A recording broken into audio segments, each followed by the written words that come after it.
नमस्कार दोस्तों, Digvijay fish farming में आप सभी का स्वागत है। आज हम बात करने जा रहे हैं बिना खर्च किए मछली पालन कैसे कर सकते हैं। कम से कम खर्च में आप मछली पालन करके साल में 2 से 3 लाख रुपए आराम से कमा सकते हैं। यदि इसमें आप मछली पालन को सही तरीके से करेंगे और मछली को फ़िश फीड देंगे और ख़र्च भी करेंगे दाने में, तो मान लीजिए आप साल में 4 से 5 लाख रुपए कमा सकते हैं। चलिए वीडियो को शुरू करते हैं। मछली पालन में जो सबसे मुख्य चीज़ें हैं, जो मुख्य ज़रूरत है, पहली ज़रूरत है तालाब की, दूसरा तालाब में पानी, तीसरा पानी जब तैयार हो जाएगा तालाब में अच्छे से, उसके बाद तालाब में मछली डालने की। तो चलिए वीडियो को आगे शुरू करते हैं। तालाब में आप कौन कौन सी मछली का पालन करेंगे, कम से कम कितनी जगह पर अपना तालाब खुदवाएं। चलिए वीडियो में आगे शुरू करते हैं और आपको बताते हैं। साथियों, जिन्होंने चैनल को अभी तक सब्सक्राइब नहीं किया है वो चैनल को सब्सक्राइब कर लें और वीडियो को लाइक ज़रूर करें।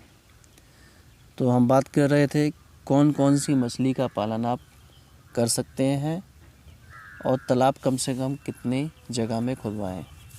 यदि गांव में आपके पास खेत है तो आप कोशिश करें कम से कम 1 एकड़ का तालाब बनवाएं और उस पे जो आप मछली का पालन कर सकते हैं, जो बिना खर्च के आप कर पाएंगे, उसमें आपकी रोहू है, नैनी है, कतला है, ग्रास कार्प है, कॉमन कार्प है, सिल्वर कार्प है।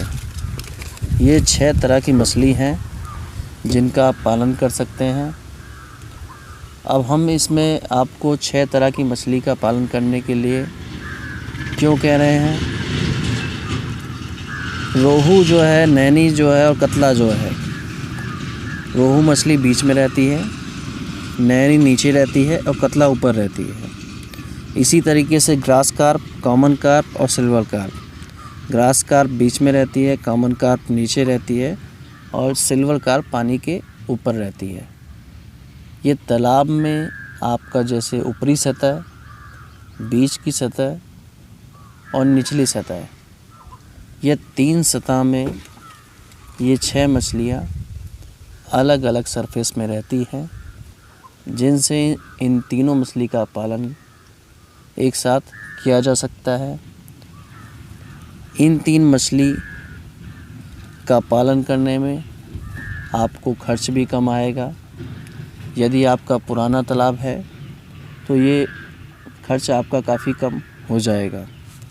चलिए बात करते हैं ये मछली क्या क्या खाती हैं। सबसे पहले हम बात करेंगे रोहू मछली। रोहू मछली तालाब के बीच में रहती है। तालाब के बीच में जो जलीय पौधे हैं और छोटे छोटे जो कीट हैं,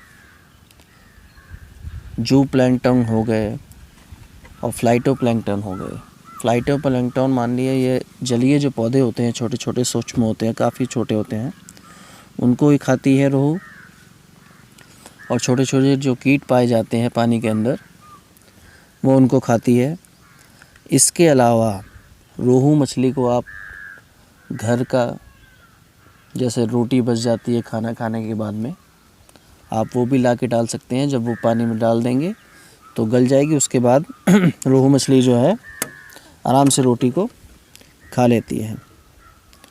और इसके अलावा आटा बचता है, चावल बचता है, आप ये ला के डाल सकते हैं। ये मछलियाँ जो हैं इसमें 6 तरह की, ये सभी खाने को जो आपके यहाँ बचता है उसको खाएगी और अच्छी ग्रोथ करेगी। इसके लिए आपको कोई अतिरिक्त खाना ज़्यादा डालने की ज़रूरत नहीं है। और आप बीच बीच में गोबर डालते रहिए तालाब के अंदर, जिससे प्लैंकटन आपके तालाब में लगातार तैयार होते रहे। अब हम बात करते हैं नैनी मछली की। नैनी मछली जो है वो नीचे रहती है तालाब के सबसे निचले सतह पर। जैसे जो भी आप खाना डालते हैं जो जाके नीचे बैठ जाएगा उसको आसानी से ये मछली खाने को खा लेगी।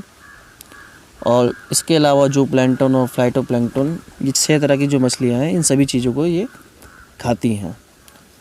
और बात करते हैं कतला की, तो कतला जो है वो पानी में ऊपर रहने वाली मछली है। कतला ऊपरी सतह की मछली है और ये ऊपरी सतह में ही अपना खाना ढूंढती है।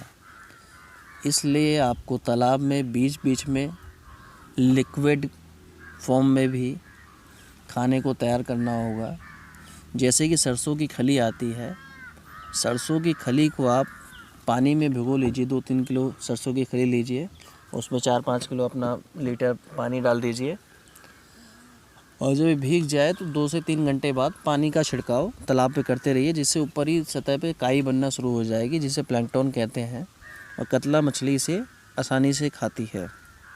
तो आगे हम बात करते हैं कौन कौन सी ऐसी मछलियां हैं जो बाकी बची हैं और वो क्या क्या खाना खाती हैं और कम खर्च में इन मछलियों का पालन आप कर सकते हैं। जो अब मछली बची हैं ग्रास कार्प, कॉमन कार्प और सिल्वर कार्प है। ग्रास कार्प जैसे नाम से ही पता चलता है, ग्रास यानी कि घास। ग्रास कार्प ऐसी मछली है जिसे आप घास ले जाके डाल सकते हैं। गांव में बरसीम होती है, बरसीम को ले जाके डाल सकते हैं। घर में गाजर के बचे हुए छिलके हैं, बनाने के बाद में उसे डाल सकते हैं। सब्जियों को जो आप बनाते हैं, छीलते हैं, ऊपर की जो सतह निकलती है उसे ला के डाल सकते हैं। ग्रास कार्प मतलब हर तरीके का जो वेस्टेज है आपके घर में खाना बनाने से छीलने के लिए अलग कर दिया जाता है। आलू छील के अलग कर दिया जाता है, दालें होती हैं बची हुई, आप कुछ भी ला के डाल सकते हैं। ग्रास कार्प हर तरीके का आपका जो घर का बचा खाना है, बंद गोभी के ऊपर के छिलके हैं, फूल गोभी है, उसके डंठल है, आप ले जाकर डालिए, उस आसानी से खा लेगी। अब कॉमन कार्प मछली की बात करते हैं। कॉमन कार्प मछली निचली सतह की मछली है, जो सबसे नीचे तल में आपके खाना जमा होगा और सबसे नीचे तली में जो छोटे छोटे आपके कीट होंगे और छोटे छोटे जल पतवार होंगे, जल के मतलब जलीय पौधे जो होंगे, उसको कॉमन कार्प खाती है। इसको ऊपरी खाने में आप राइस ब्रेन, सरसों की खली, ये सब डाल सकते हैं। घर में यदि रात की बची रोटियां हैं तो उसे भी आप भिगो के रख दीजिए, गोला बना के फेंक दीजिए और नीचे जब चला जाएगा तो कॉमन कार्प मछली जो है उसे आसानी से खा लेती है। अब बात करते हैं सिल्वर कार्प मछली की। सिल्वर कार्प मछली सबसे तेज़ी से बड़ी होती है और तालाब में पाए जाने वाले हर चीज़ को वो खाती है, चाहे वो ज़ूप्लैंक्टन हो, चाहे वो फाइटोप्लैंक्टन हो। ज़्यादा मात्रा में फाइटोप्लैंक्टन खाती है। जो तालाब के ऊपरी सतह में काई दिखाई देती है, जो प्लैंक्टन दिखाई देते हैं, उसको ये ज़्यादा खाती है। इसलिए तालाब में लगातार आप गोबर फेंकते रहिए और सरसों की खली फेंकते रहिए, जो ऊपर जाके तली में ही ऊपर रहेंगी और तैरती रहेंगी और तैरते हुए खाने को, ऊपर ही खाने को ये खाती है। और सिल्वर कार्प मछली बहुत तेज़ी से बड़ी भी होती है। तो ये 6 प्रकार की मछलियाँ हैं, इनका आप पालन कर सकते हैं और साल में 2 से 3 लाख रुपए की अच्छी कमाई आप कर सकते हैं बिना कुछ खर्च किए।